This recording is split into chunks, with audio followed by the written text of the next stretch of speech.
Okay, now I know it's been a hot minute since I last made a Katekyo Hitman REBORN review, chapter review video. I think the last one I made was around February, almost 3 months. But I was doing other stuff. I was trying to experiment. Now I'm gonna slowly but surely start to get into manhwas. And I do need to get back to becoming a dark hero's daughter. I need to get back to that as well. But you guys can also check in relation to this. You can check on the video I made. I think it was uploaded last week or so on why I think Katekyo deserves a reboot. I'm gonna link it here. I'm gonna link it in the card for you guys to go and check that out.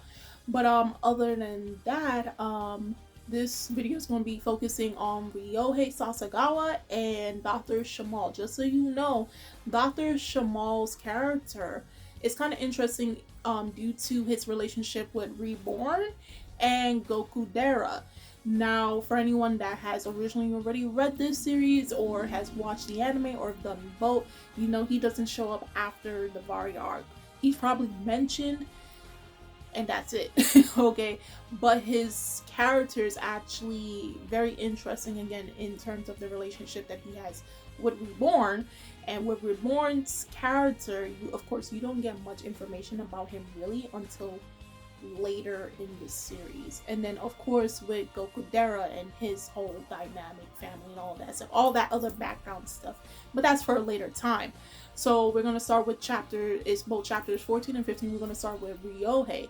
So just so you know off the bat, Ryohei is Kiyoko'S older brother. They all attend the same school, Namimori's middle school altogether, and he is an upperclassman.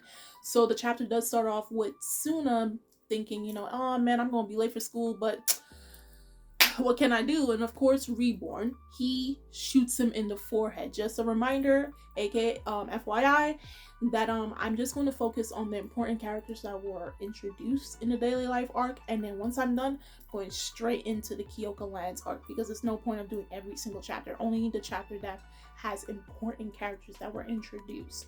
So once he gets shot, he goes into hyper dying will mode and he starts running. And then we have where Ryohei is also going to school. He's trying to ask Suna, hey, let me talk to you. Suna accidentally, while in that mode, grabs Ryohei. By the time he reaches the school in time, Ryohei is like, I like your motivation. I like your drive. I want you to join the boxing club. Just so you know, Ryohei, his motto is to the extreme. This guy is like, he was drinking Red Bull on top of coffee, on top of some espresso shot every day, 24/7. This dude lives life on the edge. This guy is just hyper, okay? Everything for him is so extreme. So once he sees Suna, who might I know, Suna is not his regular self when he's in hyper dying will mode, but it's almost like a running gag. Again, Katekyo was originally a gag series before it went into, the typical shonen adventure action type series. It was almost a gag that people could not tell the difference other than Suna going almost naked when he's in hyper dying will mode, thinking him being this aggressive, resolute type of person is part of Suna. And it's just like, no, Suna's actually timid. He's a guy he's a loser, right? And Ryohei is like, come join the boxing club. You're needed. I like your drive. I like who you are. You're exactly what this club is looking for. And Suna cannot dispute that. Suna has no say in this matter. It's like, nah, you're joining and that's it. So he's like, come to the gym later today after classes are over so I can, initiate you in here and, a little fight. So Kyoko, seeing all of this happen, is like, oh, I haven't seen my brother smile like this in such a long time. Just having someone that brings that part out of him, brings out that joy. So Suna, liking Kyoko, doesn't want to disappoint her along with her brother. So he goes to the gym. And of course, one of the funniest things about Katekyo to this day is Reborn disguises himself in various outfits. Everyone else is confused, thinking he's either some professor, he's some Muay instructor, he's something. And everyone else is thinking this whoever this person that Reborn is trying to impersonate. Mind you, Reborn looks like a 1-year-old, 2-year-old toddler with a ginormous head. And they say, yeah, this is who they are. It's only Suna that thinks, bro, do you not see a toddler dressing up like somebody put them in a Halloween costume? How y'all not questioning this? Like, he's the only guy with a logical brain. And it's always been the most hilarious thing about Suna and Reborn's relationship, because Reborn would dress in the most ridiculous of outfits and no one questioned it besides Suna. So while he's there, Ryohei challenges Suna to a match. Mind you, remember, Suna is not good at academics nor anything athletic. So while they're fighting, of course, Suna gets hit because, again, he's not good at anything athletic, let alone boxing. And then Reborn here is watching the match as well. We have where Yamamoto and Gokudera and Kyoko, as well as the other members of the boxing club, are all watching this match right before them, and Suna's panicking as usual. It's like, I don't want to look like a wimp, but at the same time, if I get shot with a dying will bullet, I may end up injuring Ryohei senpai and causing Kyoko to possibly hate me. While he's thinking frantically, Reborn, instead of shooting Suna first, shoots Ryohei in the forehead. Ryohei dies, and then he gets back up again. But the funniest thing that I think probably a lot of us has forgotten, which I didn't even really remember this too much, because again, in the beginning it was mainly for comedy effect, is that when you're shot with the dying will moment, you have to have a moment where you're willing to die. You have to have regrets, and you want to die and everything before you're shot. And it's only in that moment. But wonder if you're the type of person that is always thinking like that. Someone that doesn't care if they die. And that's Ryohei. Ryohei is always living extremely that for him, dying means nothing. So therefore, the dying will bullet has no effect on him. He's not scared of death. He has no regrets. If that makes any sense to you guys. So it's just like when he was shot, it was basically there was no difference. Obviously, when you shoot someone like Suna, there is an obvious difference because he has his regrets. He's scared of dying. So therefore, it brings out that, you know, a person with resolution, with a lot more emphasis and tenacious attitude to do what they last thought, what they last regretted, and fulfill that goal, versus someone that's always thinking of a goal and doesn't care of, you know, if they pass because they finished that goal. So it was very interesting to see that, like, someone that gets shot with that bullet, it doesn't bother them at all. It has no effect. And once Ryohei was shot with it and, you know, nothing happened, then Suna gets shot. And of course you saw the obvious difference between both of them, and obviously Suna went into, again, hyper dying will mode, and they start fighting. So while they're fighting and Ryohei's going in, trying to throw in some straight punches and everything, Suna's dodging all of them. Of course, great reflexive movements on Suna's part, which might be something to take in mind for later in this series, that Suna, you know, this kid, despite being, you know, not athletic, he got some moves for dodging. So while they're doing that, and Ryohei is like, come join the club, come join the club, Suna is constantly saying no, no, no, until he knocks Ryohei out of the ring. And then when he thinks, oh my god, now they hate me, they're like, no, you're amazing, please join the club. And then we have where Reborn obviously is on the side, observing everything, taking in everything, and then asks Ryohei, why don't you join the family? And might I add, everybody he makes join Suna family, of course, he's observing all of their abilities and just who they are and what can they bring to the table and what type of person would they hold in terms of being Suna's part of Suna's family, part of Suna's organization, the Mongola family, how vital they are to helping Suna grow. And he sees what Ryohei is capable of. So hence why he's like, now you're part of Suna's family. And I find that interesting because he's always observant of the people that's around Suna, despite all of his crazy tactics into getting Suna being prepared to become the next 10th boss.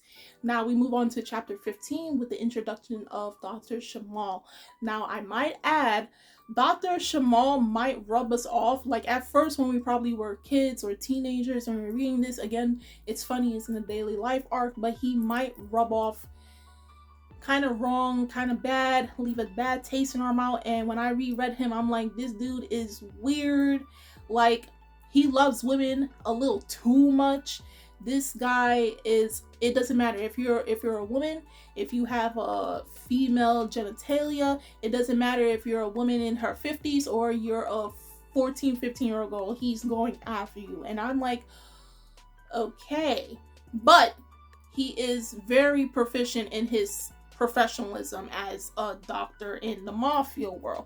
So he first gets introduced being in the house, like he's going after Bianchi, hoping to get her to kiss him and everything. And she's throwing her poison, cooking at him. She's roundhouse kicking him. And he's like, with that type of attitude, it makes me want you even more. It's weird. It's weird. And, you know, rereading it is just like, But what we come to find out earlier in the chapter, we have where Suna's just like, dang, I don't even want to take no tests. I don't want to go to school or anything. And while he's thinking that, he sees like a skull in the middle of his palm. And he's like, what the heck is that? Come to find out, Suna, it has 1 more hour till he dies. And that really sucks. Because the reason for that is over the course of the chapters, Suna has been shot at least more than 10 times by the dying will bullet. And Reborn states that if you are shot around that many times or more, eventually you develop an incurable disease that will leave you having all of these markings looking like tattoos that tells of your deepest and darkest regrets and remorse that you couldn't have gotten to say, and then you only have an hour left to live. Suna's now, he's frantic, okay? He is scared out of his mind, and I'm thinking, if I was in his position, I would be very scared too, to only know that I have 1 hour left to live. I couldn't fulfill any of my dreams or hopes or aspirations, and you mean to tell me this thing is going to be crawling up all over my skin, telling of all the worst traits, all the worst things that I can think possibly about myself, having all the regrets shown to the world for everyone to see, and then I die within an hour? And then, you know, then again, Reborn is kind of like, he likes to tease the hell out of Suna and scare him at the same time. He's like, despite it being an incurable disease, I do know of someone that can help you. And that's when Dr. Shamal comes in. Mind you, again, Dr. Shamal only cares about women, so therefore, what does that say about men? He does not care about men. Him being a doctor, you know, a doctor is supposed to care about all their patients, but that's not Dr. Shamal at all. He will leave his male patients to die while only focusing on the female patients. And that's kind of messed up, but that's just how he was written. I can't say anything at this point. And Suna is crying. He is like, he's almost given up at this point, okay? Like, I'm about to die in the next 30 minutes, and the whole world is going to laugh at all the things that are said about myself. Things that I wish nobody could ever see, my deepest, darkest secrets. And that's when Kyoko comes in and starts to see Suna. She's thinking he decided to do body paint. Again, sometimes some of the things that the characters were doing were so oblivious to others, but not... It makes no sense at this point. Some things that are supposed to be obvious, they're not. And things that were meant not to be obvious is obvious. It is just really weird at this point. And sometimes the tattoos or the markings that's appearing on Suna's skin would actually start moving, and then they would start talking. They would start taunting him, which is actually pretty frightening. Okay? And finally, at the end, close to the end, Dr. Shamal decides to cure Suna. Now, something I found very interesting to this day about Dr. Shamal is this man is a magnet for diseases, illnesses, okay? This man has 666 diseases in his own body, okay? Most people die due to one illness, one disease, and this man has 666, and the only way for him to combat it is to put an input of positive and negative. Like, how did they describe it? He would lower his body temperature and then put a disease which would raise it up, so they always would like hit a wall or something, like the positive and negative side of it. So that's why he never gets sick. And on top of that, he is known for creating about 333 antidotes through mosquitoes. Hence why he is called Trident Shamal, because he uses mosquitoes that with their, I guess, stinger is shaped like a trident, and would inject patients with the cure. Okay? I found that so amazing about his character. Like, this dude is a walking disease himself. So as a walking disease, he comes with at least half of the cures of the world, okay? So he does eventually cure Suna of his, that incurable disease from the dying will bullet after being shot over 10 times. And it ends off on there. So despite, some of the weird stuff about Dr. Shamal and everything, he's pretty cool. He's pretty cool, and he's actually pretty dangerous within the mafia world. Like, imagine being a doctor and you like, I can kill you any disease in the world, and I'm the only one that got the cure. Okay, that is freaking powerful, man. So guys, do tell me how you felt about chapters 14 and 15. If it's your first time reading Katekyo, tell me how you felt about these two characters, Ryohei Sasagawa and Dr. Shamal. If you've been a long time fan of Katekyo, tell me how you felt about rereading these chapters again. What were some things that you didn't notice like the first time you read it, but after rereading it, you were able to pick up pieces that you weren't able to the very first time? The links are in the description box, so you guys go check that out. And I'm Kimmy Chan of Anime Legends, and I will see you guys later. Bye!